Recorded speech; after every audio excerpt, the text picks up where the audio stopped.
Fala pessoal, começando mais um episódio do Perspectiva Podcast aqui direto da agência BCK Digital, mais precisamente aqui no Empresarial do Rio Mar Kennedy. Muito prazer, eu sou Hamilton Silva e como você sabe, toda semana eu estou aqui trazendo sempre um episódio super especial para vocês. E vocês sabem que eu tenho um maior orgulho de estar fazendo esses podcasts porque a gente tem a oportunidade de conversar com pessoas e isso é o que nos move aqui. O fato da gente conhecer histórias, né? Histórias inspiradoras, isso é muito legal e a gente tem muito prazer de fazer a cada episódio trazer uma história diferente para apresentar para vocês. A gente já vem gravando aí quase 200 episódios, ou mais de 200 episódios, e a gente, a cada história é transformadora. E hoje não vai ser diferente, tá? Antes de eu divulgar aqui quem é a minha convidada de hoje, eu quero lembrar você que, se você tem alguma pergunta para fazer, você pode aproveitar o chat desse episódio e pode fazer sua pergunta. Então, se você estiver acompanhando no celular, o chat está aqui embaixo. Se você estiver no computador, ele está aqui do lado. Você pode fazer sua pergunta que a gente passa para ela e ela responde no momento mais oportuno lá nas redes sociais dela, tá bom? Essa é a primeira dica. Segunda, eh, pega esse link e compartilha com alguém da família, que eu tenho certeza que para você que está precisando de. Não quero adiantar ainda que o tema do nosso podcast, mas se você de repente estiver no grupo da família, compartilhe esse link para as pessoas acompanharem, que eu tenho certeza que vai acabar sendo aqui um episódio de utilidade pública, digamos assim. Vai ajudar muito você que de repente tem algumas dificuldades sobre alguns temas que eu estou trazendo aqui no episódio de hoje, tá certo? E por fim, divirta-se com o nosso episódio, fique à vontade, compartilha no grupo da família, que eu tenho certeza que você vai gostar muito do episódio que a gente está trazendo aqui para você, tá certo? Bom, sem mais delongas, deixa eu apresentar a minha convidada de hoje. O nome dela é Fernanda Noronha, advogada criminalista. Palmas, senhoras e senhores! A Fernanda está aqui com a gente. Hoje ela está participando do Perspectiva Podcast. Fernanda, doutora Fernanda, muito obrigado pela gentileza de ter topado vir aqui conversar com a gente. Ai, muito obrigada, Milton. Obrigada a toda a galera do Perspectiva Podcast. Estou muito feliz de estar aqui. Eu acredito que a gente vai fazer um episódio fantástico e ter uma conversa super produtiva sobre inúmeros fatores, inclusive sobre advocacia criminal. É, advocacia criminal. Pois é, eu fiquei muito curioso quando vi as perguntas aqui. Umas perguntas bem diferentes, viu, gente? Para você que está acompanhando aí, a Fernanda Noronha, ela é advogada criminalista, ela é pós-graduada em prática Judicante. judicante, isso, exatamente. E tem outras especialidades também que ela vai apresentar aqui para gente. E a primeira pergunta que eu faço é essa. Só lembrando, aqui o nosso podcast é assim, ó. Você pode ficar à vontade para poder fazer. Imagine que você está na sala de casa conversando com os familiares e tá ali jogando conversa fora, sendo que nós vamos torná-lo isso bem produtivo aqui, tá certo? Verdade. Pronto, então vamos lá. Fernanda, me fala quem é você. Vamos lá. Começando pelo princípio, né, Isso. pessoal? Bom, eu me chamo Fernanda Noronha Albuquerque, sou advogada criminalista, atuante desde o ano de 2015. Não iniciei na advocacia criminal, porém, a advocacia criminal me chamou para fazer parte, para ser criminalista. Então, iniciei a minha vida acadêmica, não com o intuito de advogar, mas com o intuito de concurso público. E naquele ambiente de tantas pessoas querendo concurso, que a grande maioria da turma gostaria de fazer concurso público, prestar, ter estabilidade, eh, eu acabei seguindo para a advocacia. Já fazia parte de escritório de advogados, não criminalistas, mas de bancada civilista e previdenciária. Então, meio que eu pensava no concurso público. Era a primeira coisa que eu pensava, Milton, não, eu tenho que fazer um concurso público e ter a estabilidade. Porém, com o passar do tempo, eh, diante de alguns percalços, participei de alguns concursos, não logrei êxito e resolvi repensar quais seriam as minhas perspectivas, o que Sim. que eu iria fazer para o futuro. Já participava do curso de preparação à magistratura pela ESMA, da Paraíba, Escola Superior da Magistratura, era um curso de preparação e formação para profissionais que tivessem interesse na magistratura. E dentro desse curso eu fazia também a pós-graduação em prática judicante pela Universidade Estadual da Paraíba. Era certificado, era um convênio que a ESMA fazia com a universidade. Mas daí eu refleti, eu disse, poxa, eu estou fazendo concurso aqui, não estou alcançando o meu objetivo e também não estou feliz. Por que não a advocacia? Daí eu, conversando com alguns amigos, com alguns parentes e familiares, disse, poxa, eu vou advogar. Parti para a advocacia, só que a advocacia civilista. Eu não iniciei na advocacia criminal. Depois, a advocacia criminal me puxou e hoje eu estou aqui como advogada criminalista com muito orgulho, exercendo a minha atividade. Que legal, viu? Olha só, gente. Vamos começar aqui uma sequência de perguntas que eu acho bem interessante o tema, né? E eu queria entender o seguinte: direito penal, né? Qual o maior desafio, qual o maior desafio diário na atuação do direito penal? No seu julgamento, como é que você. Excelente pergunta. Inclusive, quando você vem de um início de atuação profissional,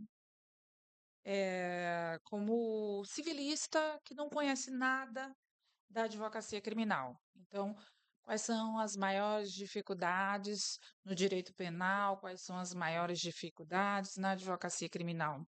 Eu penso que se for levarmos em consideração toda a advocacia, obviamente, é atuação com independência. O advogado ele deve ter independência e autonomia. Porém, quando nós trazemos essa visão e mudamos o holofote para a advocacia criminal, aí vem uma coisa que é super importante. A maior preocupação hoje dentro do direito penal da atuação do advogado é com a violação de prerrogativa.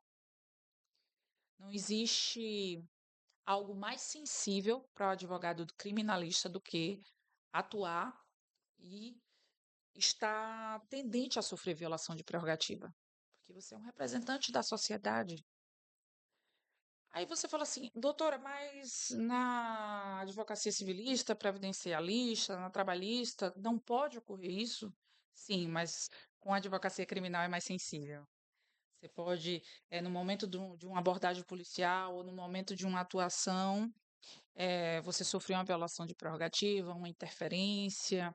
Isso não traz um prejudicial nocivo exclusivamente ao advogado, ao profissional que está ali naquele momento, mas sim à sociedade. Quando o advogado ele sofre violação de prerrogativa, a sociedade está sendo nitidamente afrontada. Então, por esse motivo, eu julgo que é uma das bandeiras assim, primeira linha da advocacia criminal dentro do direito penal e dentro da atuação do advogado criminalista. Você poderia trazer assim alguns exemplos, algum caso inusitado, né, dentro desse tema, porque assim, a gente ouve muito se falar sobre esse tema e a gente fica muito curioso, porque a gente sabe que existem muitas informações técnicas, né, que faz parte do vocabulário do profissional. E eu queria que você trouxesse de forma prática algum caso inusitado que fala sobre esse tema, sobre essa questão do direito penal, assim, de defesa, enfim. O que é que você poderia dizer para a gente a respeito? Olha, o direito penal, quando você entende como a, a linha de frente em defesa dos interesses da sociedade, envolve você defender o cidadão de injustiça, você defender quem está à margem da lei e você preservar, inclusive, um fator que eu falo que é muito engraçado.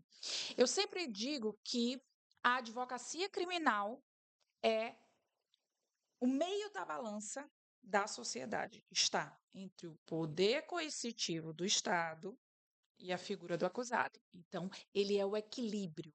O direito penal e a advocacia criminal É o equilíbrio da balança. Está entre a figura do acusado e o poder coercitivo do Estado. Obviamente, deixa eu te dizer, exemplificando e voltando à questão de violação de prerrogativa, eu já sofri violação de prerrogativa, Sim. inclusive. Por exemplo, o advogado ele vai realizar uma diligência em que foi deflagrada uma operação policial. O advogado, obviamente, tem a sua área de segurança. Quando é deflagrado uma operação policial, eh, dentro de uma grota, dentro de uma viela, de um beco, da favela, mas falando de forma bem explícita, a polícia entra com tudo. E a polícia entrando, tanto o jornalista, quem vai cobrir, ou o advogado que está ali trabalhando, tem uma área de segurança. Porém, não é a regra, mas existe um incômodo se o advogado está ali. Óbvio, não pelo bom policial, porque quem quer cumprir o seu papel institucional ou o seu papel como servidor público, mas para quem não entende o seu papel é cometer excesso. E isso é sensível. E quando eu falo que já sofri violação de prerrogativa, eu já desci a grota e começa a bater em todo mundo. E eu disse: espera aí, como é que é esse negócio aqui? Vai dar certo. E de repente você vê 4 armas apontadas para sua cabeça. Nossa, bem delicado, né? Não, muito delicado. Imagina você, mulher. Aí que é mais complicado ainda, mas lá na frente eu vou contar como é que tudo acontece. Mas um dos fatores que eu me preocupo bastante é em conduzir o meu trabalho de forma muito técnica, mas ter realmente esse critério de também ter segurança, porque a advocacia criminal, ela é uma profissão muito sensível. O advogado criminalista, ele passa por muito percalço. Eu imagino, viu? Para você que está acompanhando a gente aqui no Perspectiva Podcast, o tema que a gente está trazendo hoje aqui é um tema muito delicado, mas é importante que você saiba e conheça, né, sobre o assunto, porque de fato são coisas que você faz parte do teu cotidiano, do teu dia a dia. E a gente está conversando aqui com ela na intenção da gente poder, né? A gente está conversando aqui com a doutora Fernanda Noronha, que ela é advogada criminalista, que está trazendo um pouquinho da sua experiência para o nosso episódio. Se você, e aproveitando, já que ela está aqui com a gente, eu quero divulgar aqui o Instagram dela, que é Fernanda Noronha ADV, que é advogada, né? É abreviado, ADV, tá? Fernanda Noronha ADV, correto? Correto? Pronto. Aí, continuando o nosso papo aqui, em 2021 aconteceu um caso inusitado que ganhou aí uma repercussão nacional, né? É uma repercussão que a gente ficou estarrecido. E aí a manchete diz o seguinte: passei 17 meses presa por um crime que não cometi. E eu queria que você, a doutora, né, pudesse me falar um pouquinho do que aconteceu, né? Dessa manchete que ganhou os noticiários aí no ano de 2021, no mês de junho, inclusive. Maria Alves da Silva, em depoimento, enfim, queria que você explicasse para a gente como é que foi isso, porque realmente chamou muita atenção. Hamilton, de fato, foi um dos casos mais emblemáticos da minha vida. Para você que está acompanhando Perspectiva, pesquisa aí. Maiara Alves da Silva. Ela era uma cabeleireira que foi presa injustamente, passou 1 ano e 4 meses presa injustamente, com a condenação de 24 anos de prisão pelo crime de latrocínio, que não cometeu. Que não cometeu. Que loucura, viu? Nossa, esse caso é um dos casos que marcou a minha vida enquanto profissional, porque não é costumeiro na minha advocacia eu atuar com casos criminais com mulheres. Existe um nicho dentro da advocacia criminal, que são as medidas protetivas, enfim, os casos de feminicídio que envolvem mulher. Não é uma frente de atuação no meu escritório. Então, são poucas clientes mulheres que nós temos nesse nicho em específico e também em outros crimes. Nosso público, em especial, é o público é predominantemente masculino. Sim. Pois bem, mas eu me deparei com um caso de uma cliente que respondia a um tráfico. E de repente, eu fazendo esse caso dessa cliente, eu fui visitá-la no presídio e ela disse: Olha, doutora, me diz uma coisa, tem uma moça aqui que ela tá presa há 1 ano aqui comigo na cela. Mas ela diz que é inocente, doutora, que ela não cometeu esse crime. Eu disse: Foi? Me conta aí o que foi que houve. Olha, doutora, ela disse que foi presa por um crime de latrocínio, mas na verdade ela não cometeu esse crime e está aqui presa injustamente. Só que daí, olha só o que aconteceu, Hamilton. Como nós estávamos no tempo pandêmico, eu sempre tive a cautela de, quando pegar um caso emblemático, um caso muito pesado, primeira regra, olha só, advogado criminalista, jovem advogado, pega o processo a 4 mãos, ou seja, nunca pega o processo sozinha, porque eu acredito que o processo, você fazer um processo sozinha é muito pesado. Então, nesse momento, que essa primeira cliente me indicou a ela, a Maiara, eu disse: Olha, eu não posso fazer esse caso, porque eu já estou com o seu caso, tem um outro caso que eu estou à frente.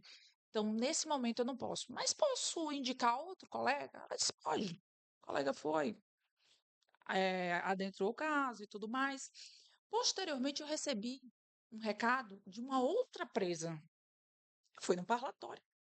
A outra cliente: Olha, doutora, que tem uma moça. Eu disse: Não precisa me contar mais, eu já sei que está presa injustamente, que aconteceu isso e aquilo, mas eu já sei desse caso, eu indiquei inclusive para um colega extremamente capacitado, enfim, e não peguei o caso.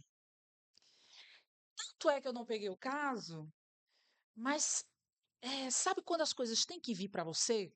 Tem caso que Hum. tem que acontecer, você que vai solucionar aquela situação ou você vai ter que fazer parte.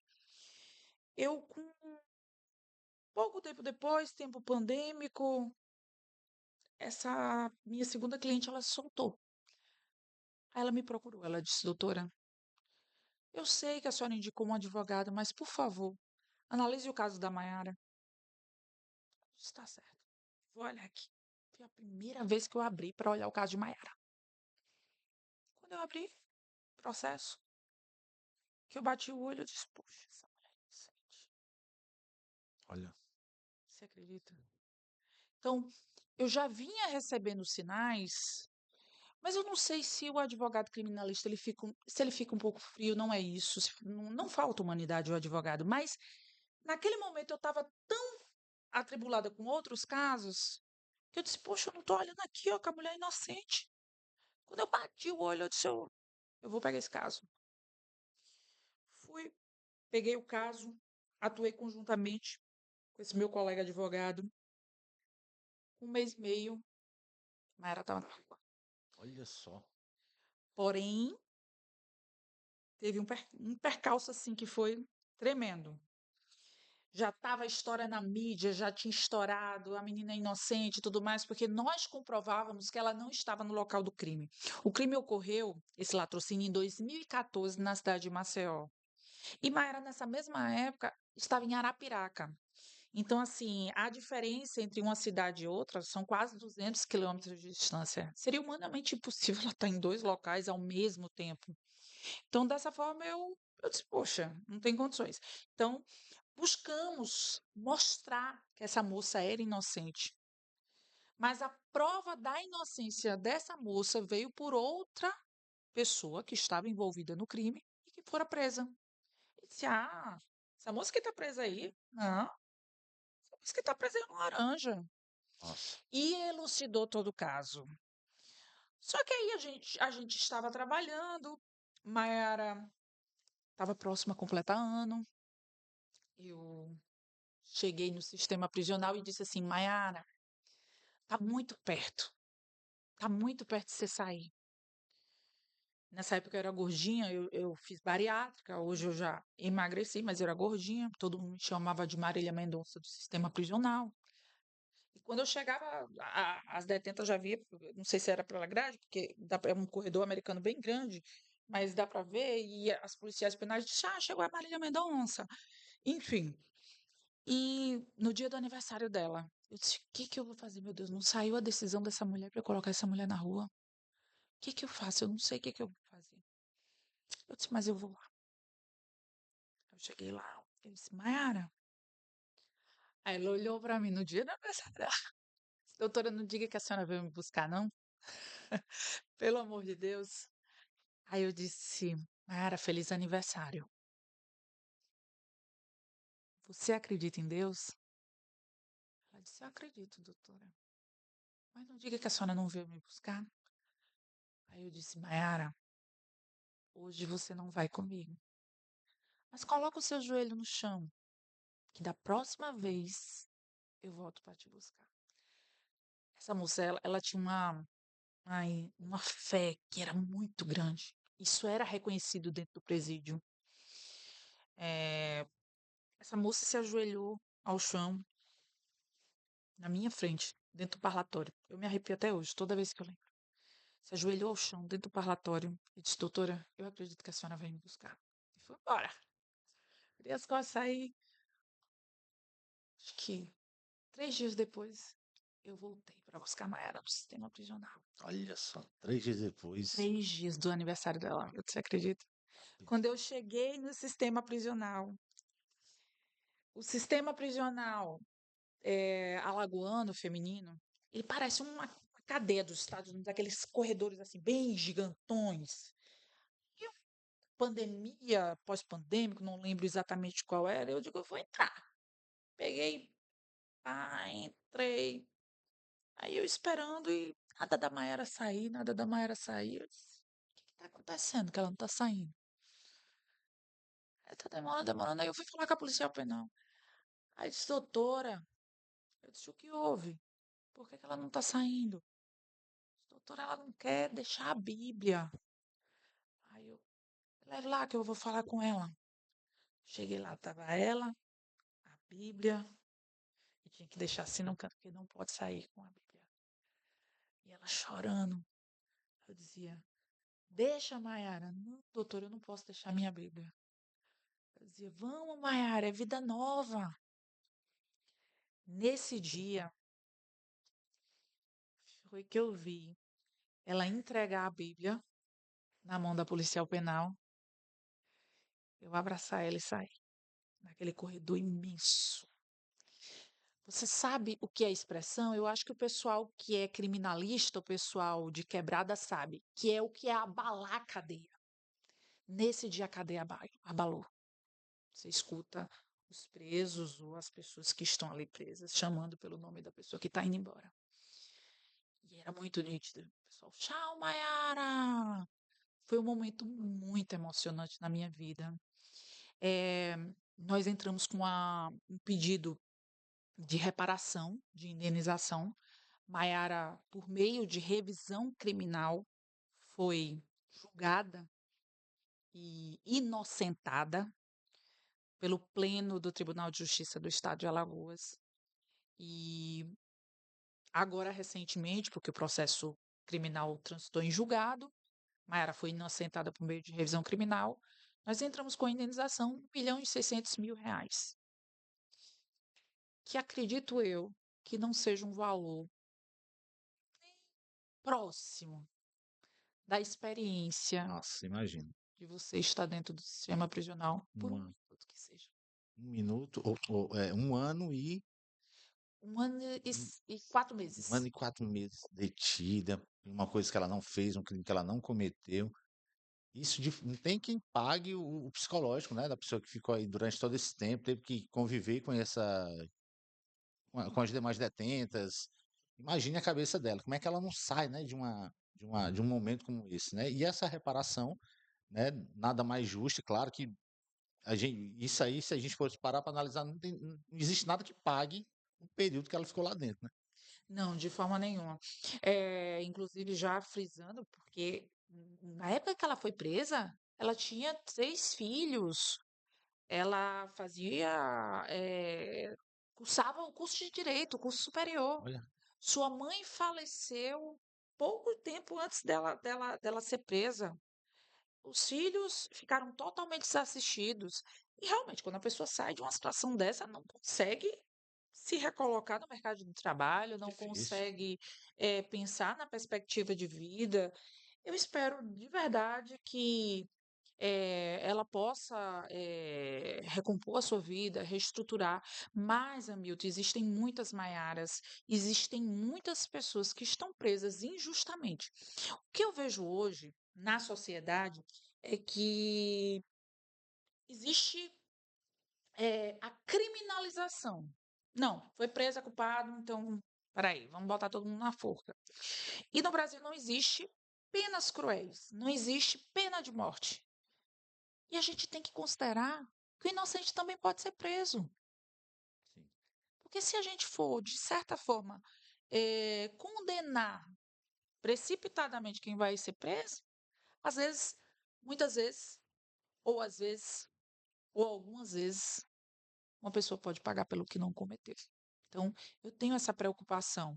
Já peguei outros casos, depois do caso de Maiara, que envolvem questões de injustiça, mas eu sempre peço para que a sociedade possa enxergar a condição de uma pessoa que é presa sem o viés do olhar preconceituoso. Porque, de fato, É. nem eu no princípio, não é que eu não acreditei, obviamente, mas não dei a importância que talvez merecia. Perceba, É. como eu poderia ter dado um outro viés. Eu passei um mês e meio para solucionar. Mas se eu tivesse entrado lá atrás, Com 2 meses que ela estava presa, entendeu? 1 mês, Então, serve inclusive como uma reflexão para todos nós, né? total, verdade. E- De como a gente deve agir perante as outras pessoas. Porque, é óbvio, a criminalidade no nosso país ela é alta, é altíssima.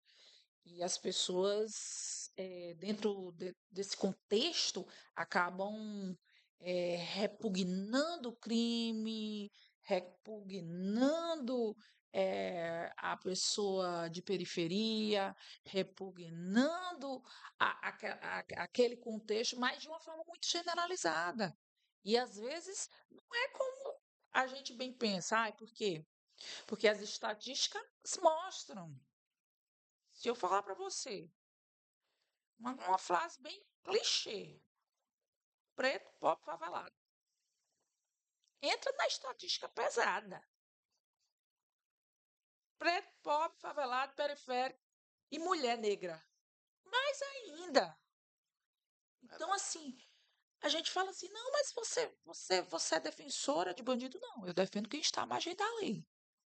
Todas as pessoas vão ter direito de defesa. Até porque, Hamilton, veja só, o Joãozinho cometeu um crime. Se a doutora Fernanda não for defender, o defensor público vai ter que entrar. Todos têm direito à defesa. Ai, doutora, mas a senhora defende estuprador? Já fiz caso de estupro. Ai, doutora, mas a senhora faz caso de homicídio? Isso óbvio. Se eu não fizer, o defensor público vai assumir aquele caso. Porém, obviamente, sempre tem uma regra que você diz assim, não, por convicções pessoais, por motivos de foro íntimo, nesse caso eu não atuo. Entendi. Mas, na minha opinião, você quer saber? O bom criminalista atua em qualquer caso criminal. Não existe causa indigna para a advocacia criminal. É o que eu penso. Perfeito. Olha só, eu estou aqui com a doutora Fernanda Noronha, advogada criminalista, que está aqui conversando com a gente no Perspectiva Podcast, certo? Está trazendo um pouquinho das suas experiências, casos icônicos que aconteceram aí. Ela trouxe aqui um dos exemplos que foi bem sucedido, ela conseguiu de fato aí resolver esse e outros, né, que passou pela mão dela e você está tendo a oportunidade de conhecer ela um pouquinho mais aqui no Perspectiva Podcast. Se você tem a sua pergunta para fazer, aproveita o chat aqui, certo? Para você fazer a sua pergunta que a gente encaminha para ela, ela responde no momento mais oportuno. Não esquece, pega esse link, aproveita que ela está aqui com a gente, né? Aproveita que a doutora está aqui com a gente, a doutora Fernanda, para que você possa, de repente, fazer a sua pergunta. Você tem alguma curiosidade, por exemplo? Faz a pergunta que ela vai responder lá no Instagram dela, que inclusive eu vou divulgar agora, que é @FernandaNoronhaADV, tá? Esse é o Instagram que você vai lá e vai conhecer um pouquinho da jornada dela. Ela está aqui com a gente, está batendo um papo, falando sobre as suas histórias, seu conhecimento demais, né? Então, ela está aqui para conversar com a gente. E aí a gente vai para nossa sequência de perguntas aqui, tá? Nuidade processual. Como identificar rapidamente uma inuidade processual? Perfeito. Nulidade processual. A nulidade processual é um fator muito interessante no processo. Por quê? Porque todo mundo acha que você vai rebater uma nulidade processual logo de cara. E, na verdade, não é dessa forma. Normalmente é na instrução probatória. Ou seja, é onde você e o Ministério Público vão demonstrar com os meios de prova. Mas lembrando, viu, galera? Quem deve provar se o réu é culpado é o Ministério Público, é o promotor. Mas dentro dessa instrução probatória no processo criminal é que a gente comprova que aquela pessoa não cometeu aquele crime. Vou trazer um exemplo para você. Eu tive um cliente que foi preso no estado de Alagoas e chegando na audiência de custódia, ele estava super machucado, enfim, estava numa situação que realmente demonstrava que ocorreu excesso por parte da autoridade policial. Ele disse, sim, doutora, esse entorpecente não é meu. Aí eu disse, não é teu? Aqueles 2 quilos ali de droga? Doutora, esse entorpecente não é meu. Eu disse, como é que é, menino? E vê só, Hamilton, o traficante, o criminoso, ele quando diz assim, bandido, isso aqui não é meu, não. Meu amigo, eu boto a mão no fogo. Sabe por quê? Porque, pelo menos comigo, a minha percepção, cliente comigo, quando vai conversar, é olho no olho. Eu pergunto logo, é seu ou não é seu? Porque se não for seu, eu vou pedir uma papiloscópica aqui. Se eu pedir uma papiloscópica, não vai vir tua impressão digital. Agora, se, como o malandro diz, o bagulho for teu, aí tu vai assinar a tua sentença. Falo logo. Disse, não, doutora, essa parada é não. Pode pedir os bagulho que a senhora quiser aí, que o bagulho vai ficar louco. Pode pedir o bagulho que a senhora quiser aí, não sei o que, não sei o que, não sei o que. E eu acabo que, assim, eu tenho um jeito durona, né, com os clientes. E tem que falar duro, porque mulher criminalista, gente, não tem condições, não. O pessoal diz, chegou a Fernanda Noronha, às vezes o povo diz, chegou a doida, porque, honestamente, para a pessoa dizer, isso aqui não é meu, 2 quilos de maconha, embalado num pacote, eu digo, não, então realmente não é dele, não. Porque se eu tô dizendo a ele que eu vou mandar puxar as impressões digitais todinha aqui nessa droga, e ele tá dizendo que não é dele, então não é dele, não. Disse de custódia, perícia papiloscópica, pede, juiz deferiu. Aí eu disse, ótimo, deferiu, boa. O cara tá dizendo que não é dele, o juiz vai deferir. Dentro, aí veja como é que você traz a nulidade processual para você em favor do seu cliente. Dentro do processo, pedi a papiloscópica. Foi deferida a papiloscópica, não chegou a papiloscópica.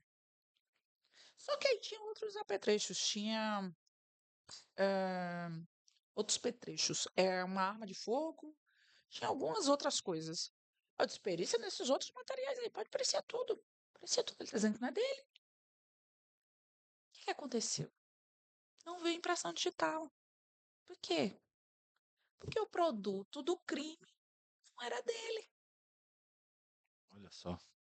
Então, é dentro da instrução probatória que mesmo você, advogada, aí você atua como advogada, não tem a obrigatoriedade de comprovar que fulaninho é inocente, mas você comprova. Como eu já pedi grafotécnica, como dentro de processos em que deixam vestígios, você faz perícias complementares. Então, você puxa no processo esse viés, que você atua realmente dizendo assim: deixa eu provar aqui que o cara é inocente, entendeu? Que não é uma obrigação da defesa, é uma obrigação do promotor, que é o órgão acusador. Mas na intenção de você fazer um bom trabalho e conseguir resultados positivos, eh, a instrução probatória é um meio assim fantástico para o advogado criminalista ele ter a maior possibilidade, porque o advogado é atividade meio, não é atividade fim. O advogado ele não promete resultado nem êxito, ele promete esforço, mas é a maior probabilidade de você conseguir absolver um cliente seu, em especial na advocacia criminal. E digo mais, nem todo cliente quer dizer a verdade a você, Sim.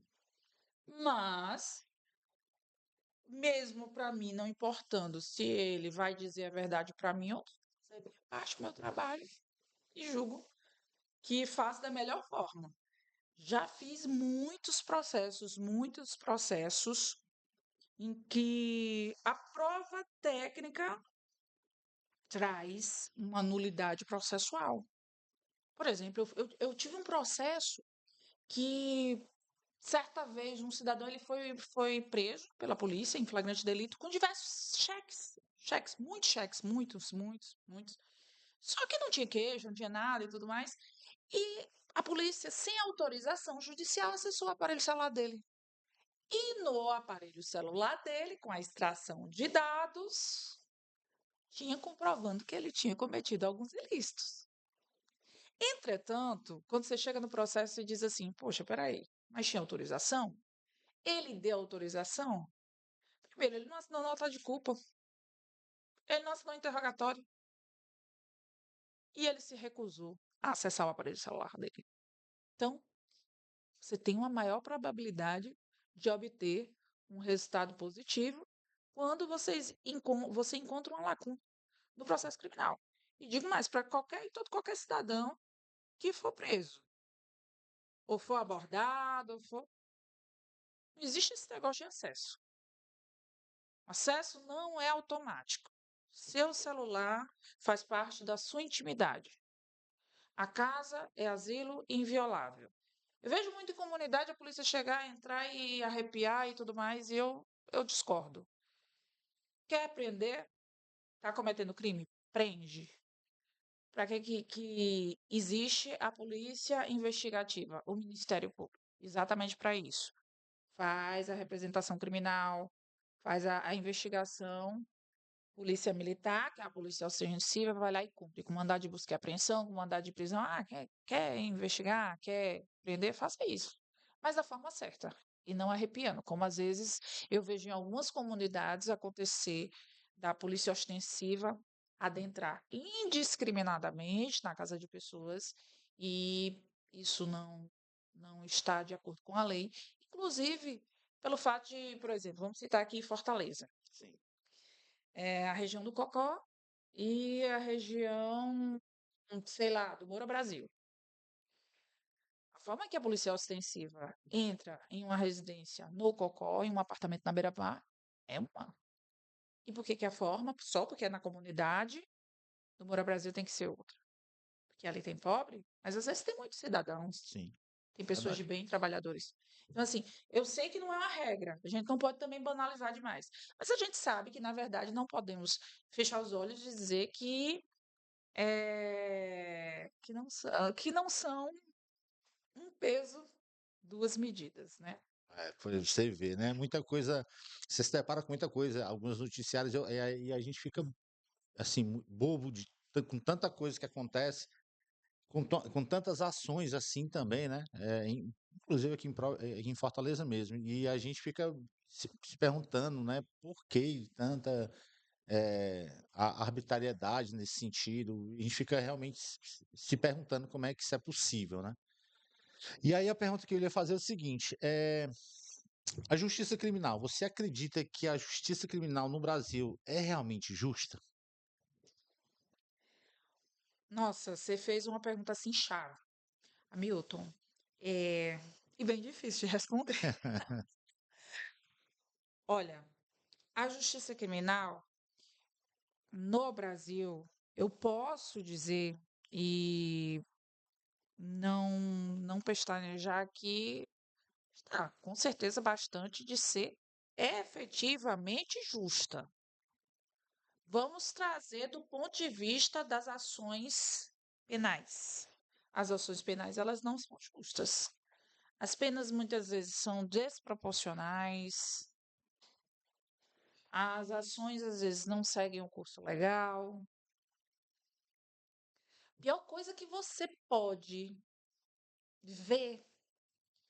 E olha, enquanto sociedade, fulano foi solto, fulano foi absolvido, não sei o quê.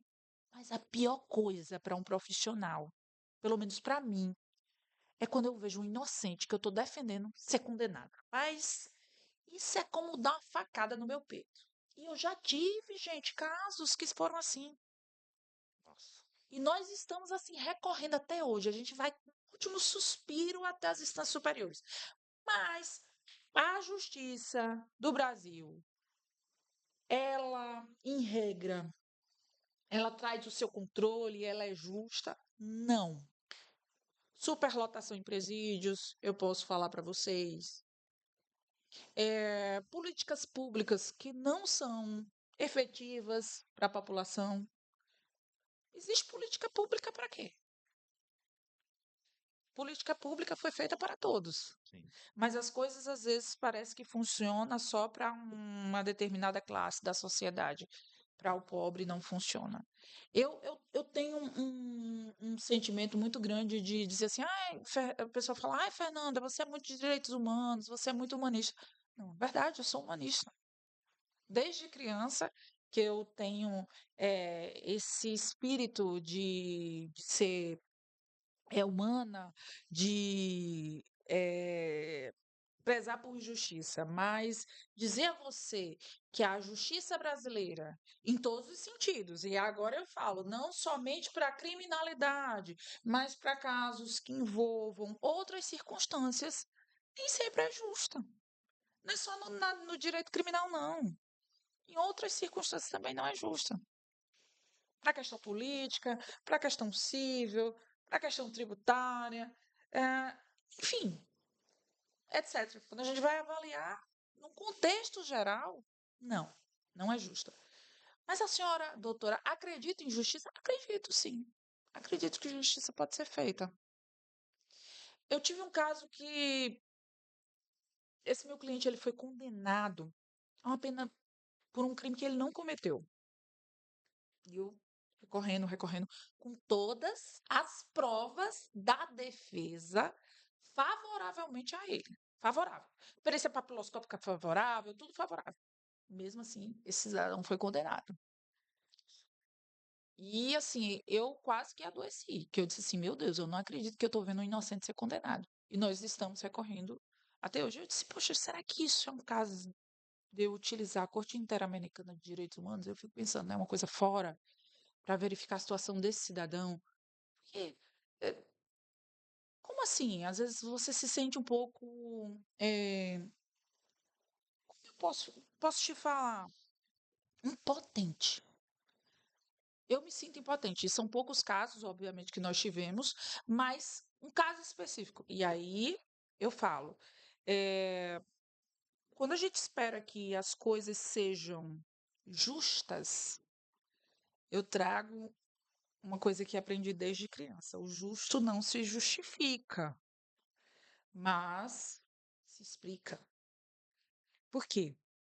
Porque nós esperávamos e nós esperamos um, um mundo ideal para todos nós, uma sociedade mais equilibrada, que todos tenham as mesmas oportunidades, que as pessoas possam ser tratadas com os mesmos direitos e garantias, e na verdade isso não acontece. Na verdade, a gente vê que está bem distante. Então, assim, vou deixar um pouquinho no ar essa pergunta sobre justiça, porque eu acredito que ainda tenho muito a aprender, tenho muito a pensar e ainda chegar a uma conclusão. Mas espero e tenho, assim, a expectativa de dias melhores para todos nós. Isso aí é uma verdade. Perfeito. Ó, doutora Fernanda Noronha, advogada criminalística, está aqui conversando com a gente no Perspectiva, trazendo um pouquinho da sua experiência. Se você tem a sua pergunta, aproveita aí o chat para fazer sua pergunta e ela responde lá no Instagram dela. Vamos supor que a gente, as pessoas que estão acompanhando a gente precisa de um acompanhamento, assim, apresentar um caso. Como é que as pessoas fazem para poder entrar em contato com a doutora?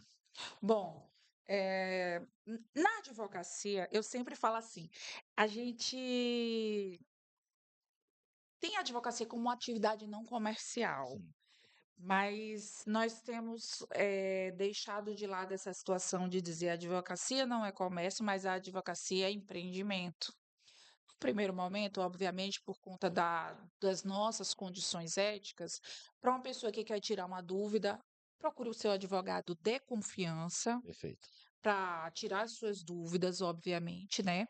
E, em último caso, aquela pessoa que não tem condições, obviamente nós temos a Defensoria Pública e digo a todos, quero fazer esse registro aqui, viu? A Defensoria Pública, apesar de estar abarrotada, possui os melhores profissionais do Brasil.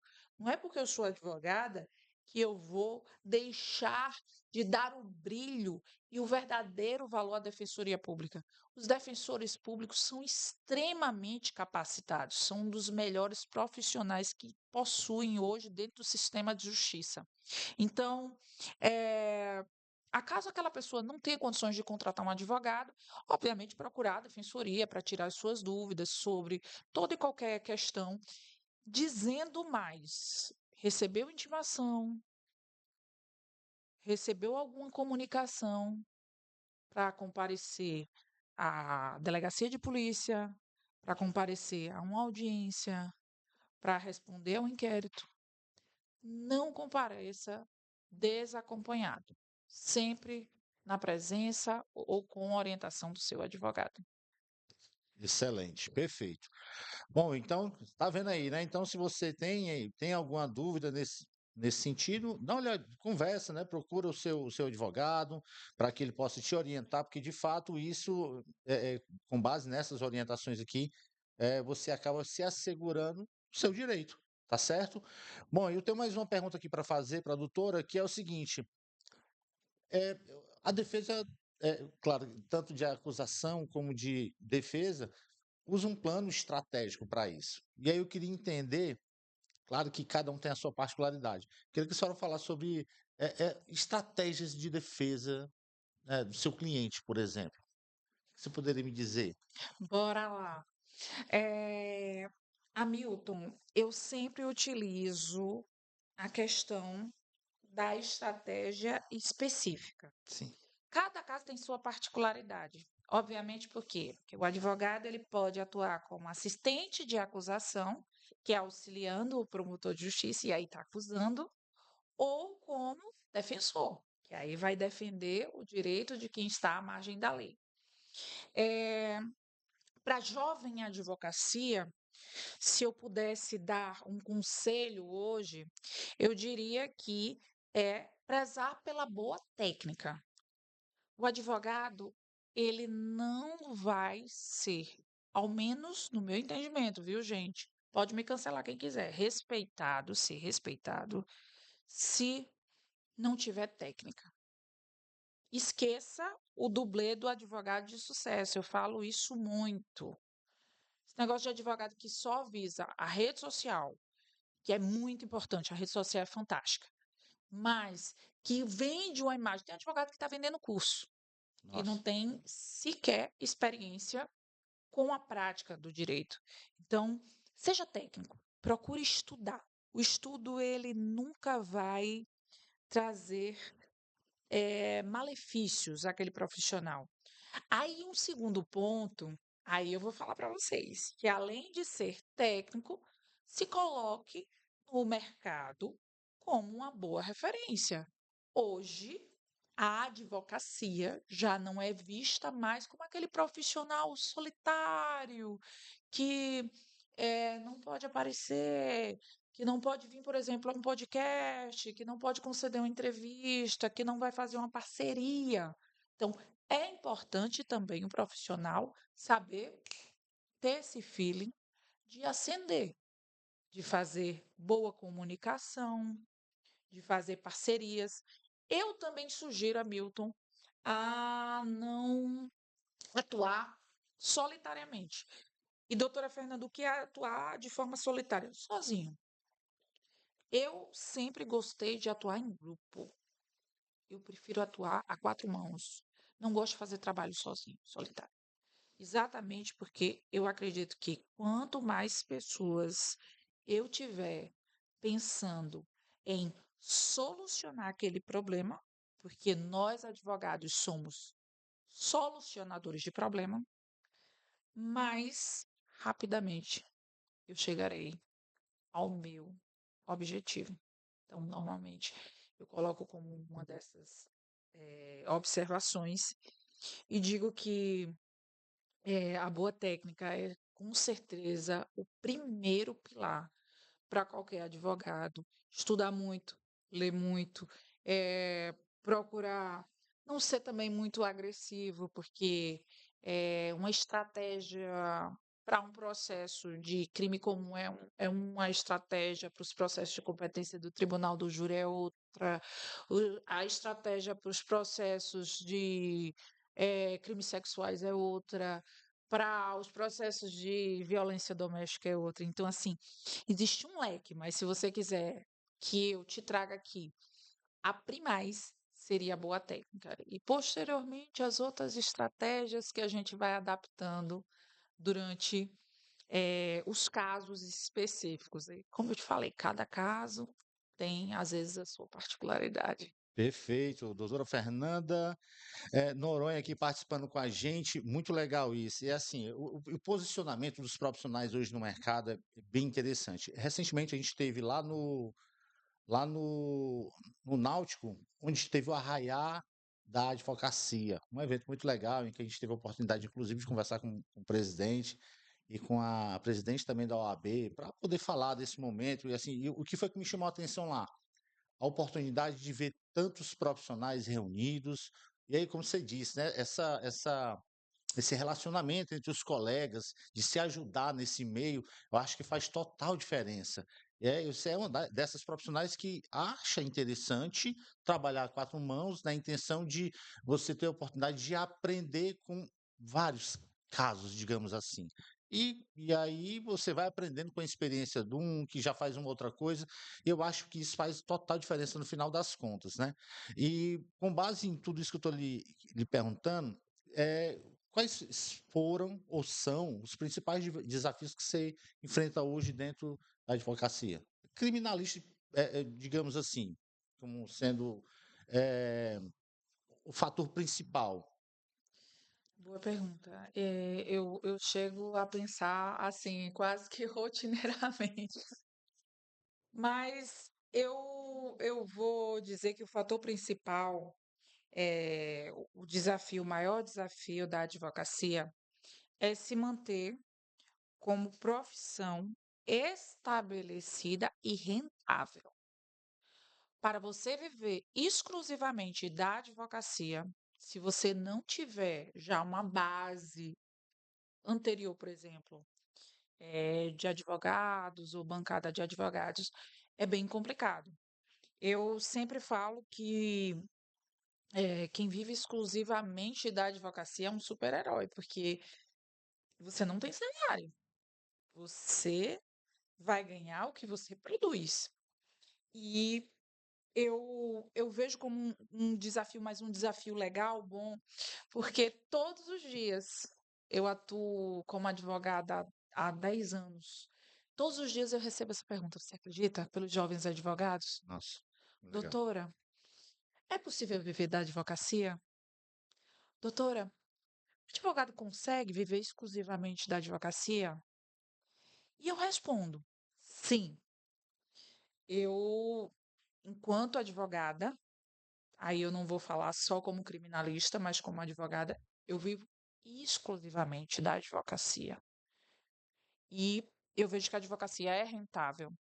Qual é o desafio que a gente deve ultrapassar? Quais são os desafios? Obviamente, se manter no mercado do trabalho, porque o advogado tem que se manter posicionado, atualizado. O advogado ele deve prezar pela boa indumentária, ou seja, andar sempre bem vestido, bem alinhado, saber entrar e sair. Os jovens advogados, eu falo, não desistam, porque é importante você aprender a passar pelo meio. Todo mundo tem um percalço para passar. E eu digo às vezes assim para mim mesma: Fernanda, o tempo do homem não é o tempo de Deus. Você tem que aprender a passar pelo meio. Já tive dificuldades na minha vida profissional. Todos nós temos. Quem é que nunca teve uma dificuldade? Então, para quem vive exclusivamente da advocacia hoje, é aprender a se posicionar nas redes, mas você não querer demonstrar o que você não é. Eu tenho muito isso de dizer assim, cara, para de querer ser dublê de advogado de sucesso, pelo amor de Deus. É o pessoal que chega assim, nossa, vende curso, de repente é mestre de fazer alguma coisa que nunca fez, porque o advogado, você vai espionar o advogado, meus amigos, um espionando o outro, né? Pra saber se o cara é bom, porque o cara tá vendendo um curso aqui, ganha milhões, não sei o quê. Você vai olhar se o cara tem causa, se o cara tem ação. O cara não tem nem processo. Como é que o cara pode vender para você ser um advogado de sucesso, ah, vendendo uma estratégia ou uma perspectiva que não vive, entendeu? Aí eu fico olhando assim, eu disse, nossa, pelo amor de Deus. Então, se posicionar, mas se posicionar de forma muito transparente, sem muito filtro. Sim. A gente que é mulher gosta de usar muito filtro, mas sem muito filtro. Se posicionar na rede social, procurar se colocar no mercado de trabalho como um profissional extremamente capacitado. Poxa, Milton, tem que ter equilíbrio. Para você ser advogado criminalista, eu digo que você tem que ter uma mente de aço, uma mente de ferro, porque você vai apanhar. Imagina. E você, como homem, veja só que a advocacia criminal é predominantemente masculina, não é feminina. Imagine a mulher, cara. É um negócio assim surreal. Só para pegar um gancho sobre isso, você se posicionar, eu sempre falo para as meninas da advocacia. Eu disse, cara, a advocacia criminal, a mulher vai ter que provar que é 4 vezes melhor que o homem. Porque esse mundo aqui é predominantemente masculino. Porém, meninas, aí vou trazer um conselho para você que é mulher, advogada. Vem para a advocacia criminal. Existe um grande espaço para a mulher que quer ser criminalista. Por quê? Porque esse mundo, apesar de ser predominantemente masculino, tem poucas mulheres. E as mulheres que chegam, se, olha, derem duro, trabalharem, forem técnicas, tiverem postura, não precisa gritar, mas tem que ter postura, vocês vão se destacar. Porque eu me destaquei na advocacia criminal assim. Eu cheguei na advocacia criminal porque a advocacia criminal me escolheu. Você acredita que eu cheguei por meio de associação de advogados criminalistas? Só tinham 7 mulheres. E eu até brincava, eu dizia, é a casa das 7 mulheres aqui, né? Quase 200 homens. Cento e poucos homens, 7 mulheres. Nossa. Eu disse, meu Deus, eu sou a 7ª aqui, como é que pode? Esse negócio é um Lagoas, 2015. Eu disse, eu sou a 7ª aqui, a casa das 7 mulheres, e eu brincava. Mas aí depois eu fiquei olhando assim, eu disse, olha, tem muito homem aqui, né? Tem pouca mulher. Aí, então, se tem muito homem, tem pouca mulher, mas se eu mostrar aqui que eu também sei fazer isso, será que as pessoas vão me contratar? E não é que as pessoas me contrataram. Eu quero a galega, a Marília Mendonça, para atuar no meu caso. Ela é mulher, mas não tem. Porque aí bota, é mulher, mas. Esse mais aí é que é complicado. Não, mas é mulher, na verdade, né? Porque nós somos muito subjugadas. Eu já fui muito subjugada. Eu já fui silenciada em audiência, eu já fui ignorada em audiência. Tipo assim, audiência, 14 homens, e só está eu de defensora mulher, e o magistrado esqueceu de perguntar se eu tinha perguntas. Que Então, loucura, né? não é tão simples assim. Mas aí eu trago como um desafio, mas eu digo que é assim, é super fantástico você vivenciar a advocacia criminal. Eu, inclusive, estava há 2 dias atrás em uma audiência. Eu tive um contratempo em uma audiência, um contratempo de questão eh, de urbanidade, obviamente. Eu cheguei à audiência com a permissão do magistrado. Adentrei a audiência que já havia começado sem a defesa. O promotor de justiça se achou no direito de ser grosseiro comigo, ser rude, porque eu tinha entrado fora do tempo, que ele estava fazendo oitiva, e começou a verbalizar, a gritar, a se ceder. E eu, posso sentar? Sentei. Sentei, terminaram as oitivas, concluiu a parte de oitivas, vamos para o interrogatório. Quando chega na fase do interrogatório, na verdade, antes do interrogatório, aí os outros advogados, a defensoria foi conversar com os réus antes de ocorrer o interrogatório. Eu disse, é agora que eu vou chamar para conversar com ele. Porque eu aprendi que eu devo elogiar em público, mas eu vou chamar a atenção no privado. Porém, eu como advogada criminalista, eu como mulher, eu não admito nenhum desrespeito. Foi quando eu disse, olha, doutor, se o senhor me permite, excelência, que seja a primeira e a última vez que o senhor me trata dessa forma aqui. Ele achou que ia crescer. Eu disse, então pronto, quer crescer agora, bora crescer. Porque o senhor faltou com urbanidade, o senhor foi antiético, o senhor foi grosseiro. Eu não sou acostumada a ser tratada assim. E nos desentendemos. Eu disse que, do mesmo jeito que existia Tribunal de Ética para a advocacia, existia a Corregedoria para o Ministério Público, e se ele persistisse, eu iria representar. Óbvio que não ia representar, não ia perder meu tempo com isso. Porém, é isso que eu falo. O profissional, às vezes, também se colocar na posição de respeito. Eu tenho um jargão que o pessoal utiliza, diz assim, lá em Alagoas, a Fernanda ela é ótima, mas a Fernanda é doida. Ela é maravilhosa, mas se você pisar nos calos da Fernanda, a Fernanda vem derrubando tudo. Isso, amigos meus, policiais, amigos meus, promotores, amigos meus, juízes, advogados, dizem, a Fernanda é doida, a Fernanda vem derrubando tudo. Não mexe com a doida não, deixa ela quieta. Por quê? Porque eu tenho uma postura extremamente ética, eu sou extremamente respeitosa. E o que que a gente faz quando a gente respeita? A gente também quer ser respeitado. Então, vou deixar como último desafio para todo e qualquer advogado. Impõe o seu respeito, não impõe, mas deixe registrado que você deve ser respeitado enquanto profissional. Porque a partir do momento que você respeita os seus pares, aí não significa dizer que eu devo ser agressivo, que eu devo ser mal educado, que eu devo ser descortês. Não.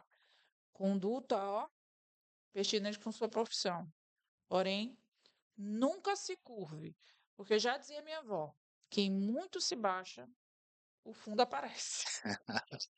Com certeza, participando aqui com a gente, doutora Fernanda Noronha, advogada criminalista, veio aqui trazer sua experiência, muito bom ouvir a doutora, as suas experiências, seu posicionamento. Eu acho até que a gente deveria ter mais episódios assim para a gente poder conversar. Mas aí falando de igual, assim, de igual para igual, de profissional para profissional, né? Eu adoro ouvir porque tipo assim, eu fico, ambos, né? A gente se coloca como o povo, né? No sentido de entender o que está sendo dito ali.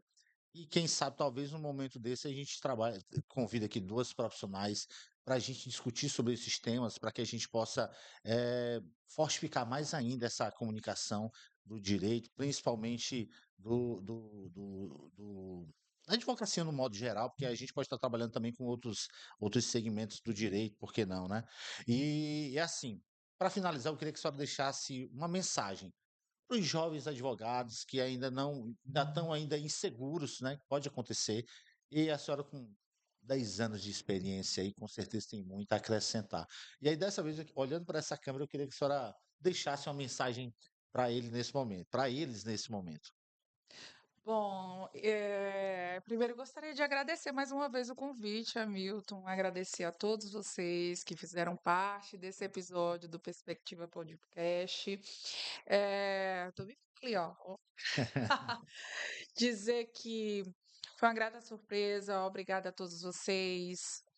Me sinto muito honrada em fazer parte desse projeto, em ter participado desse episódio. Amei o bate-papo. Eu acredito que esse projeto, inclusive, pode ser estendido para Opa, outros advogados, para os jovens advogados claro, de outros nichos, né? Para falar exatamente sobre advocacia ou temas específicos. Eu achei muito legal. eh, a estratégia utilizada pelo Perspectiva, assim, eu acredito que um super projeto e o que é bom, a gente tem que participar mesmo. claro. Então, por esse motivo, sou muito grata a todos vocês. Eh, gente, vamos lá, o que que eu tenho para deixar de conselho ao jovem advogado? Queria dizer a vocês que um dia eu fui jovem advogada. Já não sou mais, né? Eu sempre sou uma jovem advogada, porque estou andando com uma turma assim de garotada da advocacia. Tenho muitos amigos que fazem parte da jovem advocacia, faço mentoria com a galera que faz parte da ANACRIM, Associação Nacional da Advocacia Criminal, mentoria Tribunal do Júri, mentoria Câmara Criminal, sustentação oral. Então, atuo e participo bastante com essa turma, então, meu alô, meu beijo para todos vocês que fazem parte da advocacia, em especial a galera do criminal. O conselho que eu tenho para deixar é muito breve. Comece pelo princípio. Faça com que você se destaque pela sua competência. A jornada, ela é longa. Vai ser mais rápida para uns, para outros, nem tanto. Porém, eu só queria dizer a todos vocês, em especial as mulheres, quando vocês chegarem lá, não esqueça de onde vocês saíram. Nunca esqueça do começo. O começo é a parte mais importante para todo profissional, inclusive para o advogado criminalista. Grande beijo, pessoal.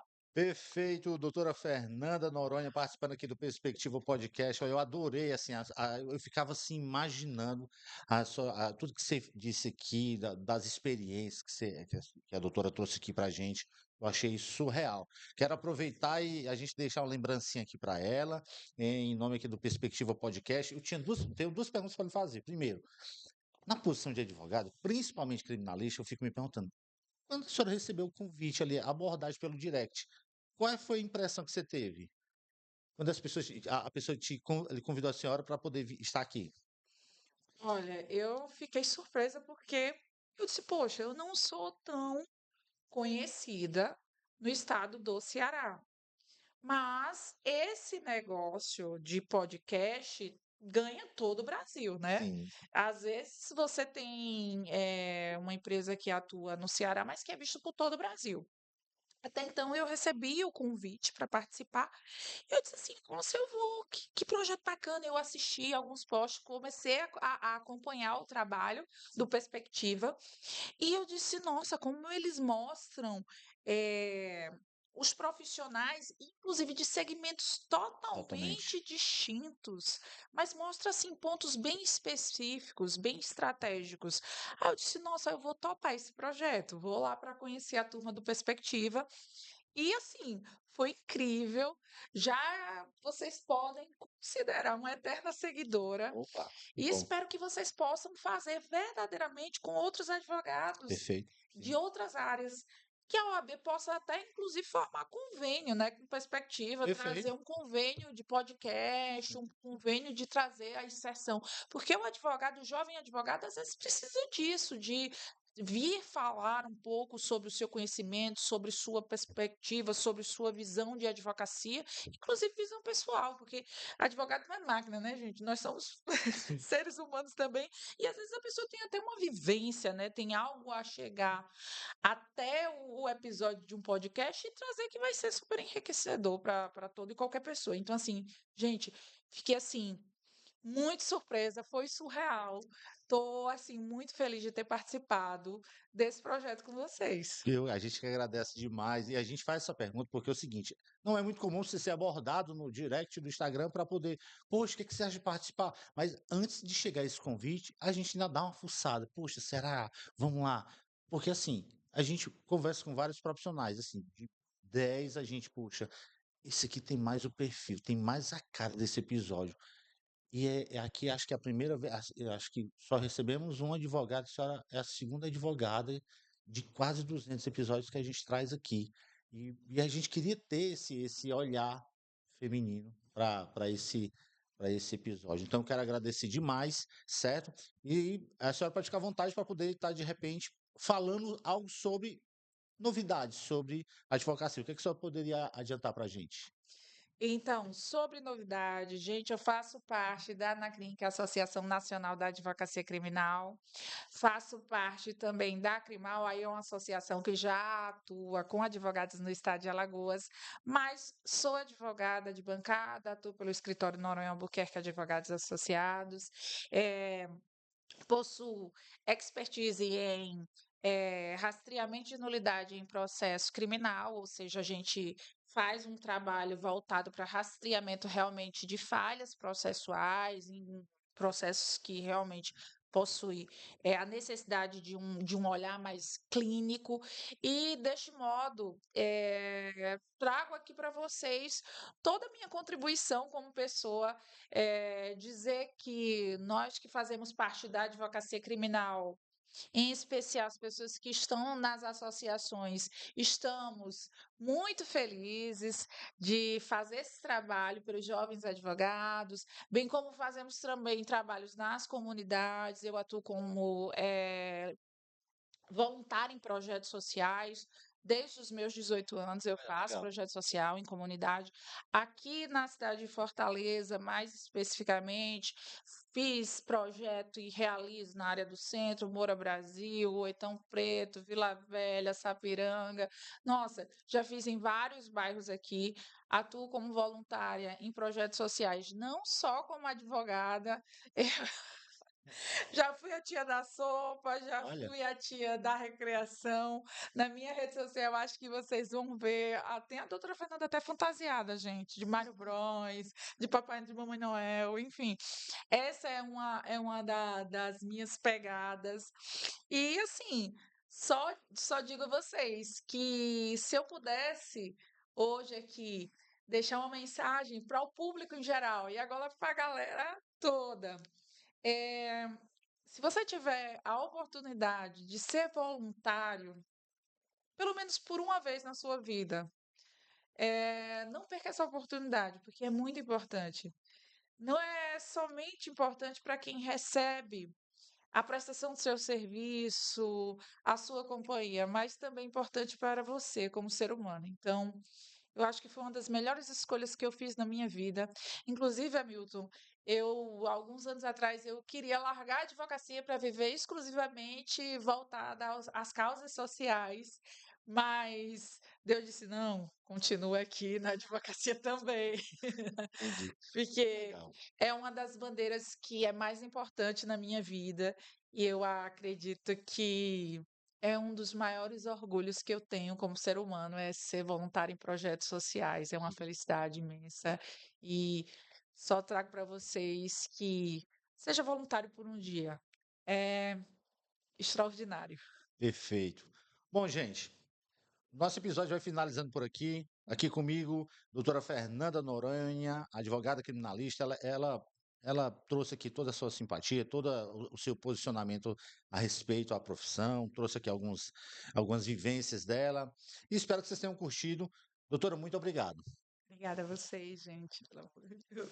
Espero voltar Bom, de novo. vai, com certeza. Bom, então, gente, a gente fica por aqui agradecendo mais uma vez você que acompanhou a gente até agora, até o presente momento. Não esquece, pega esse link, compartilha com a turma e você vai ver muito aqui. A gente vai ver essa possibilidade de ter mais episódios aqui falando sobre o direito, a advocacia. Eu acho super legal, vale super a pena.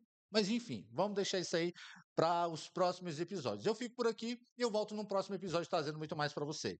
Tchau.